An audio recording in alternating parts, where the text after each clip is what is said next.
fucking bastard! I hope you die in here, you motherfucking bastard! I hope you rot in hell! You killed my baby! The parole board has set the hearing for next Wednesday. If all goes according to Hoyle, Tobias, she could be out of Oz by the end of the month. Have Cathy Rockwell's parents been made aware of the hearing? Probably not.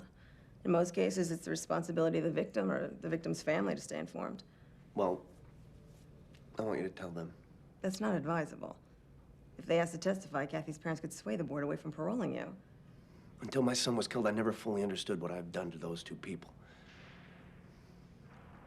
I can't go back into the world knowing that I snuck out. The Rockwells are as much a part of my prison term as anyone. They have a right to be heard. Okay, I'll phone them. But first, before the parole hearing, I'm going to ask them to have an interaction with you. Catherine, I hope you understand why I'm doing this.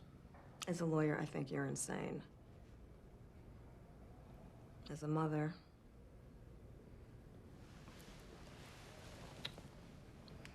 I think you got balls for days.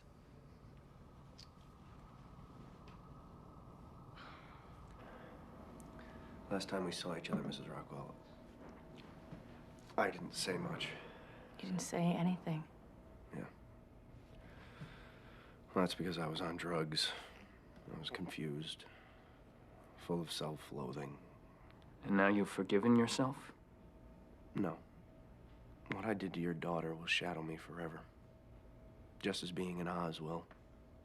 What's happened to me in here, well, whether I've suffered enough to satisfy you, I don't know. When you were sentenced to 15 years, I was stunned.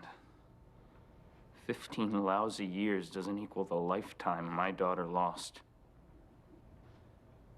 You say you've suffered. And I say I'm glad.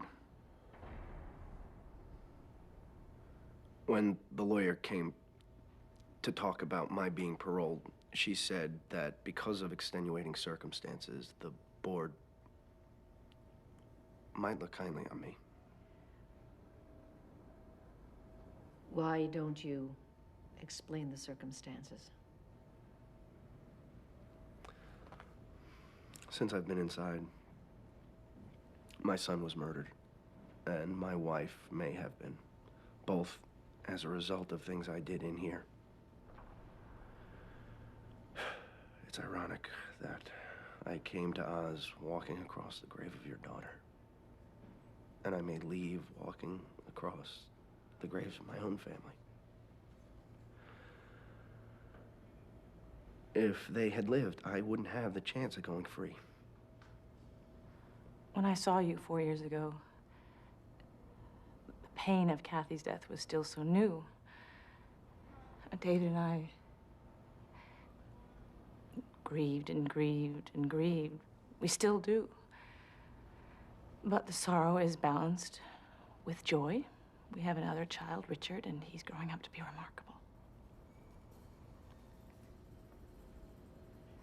We've come to believe that even though we don't understand why Cathy's gone, we accept her death as part of some wise plan. I don't know if you've suffered enough. That's not up to me to decide. Only God can.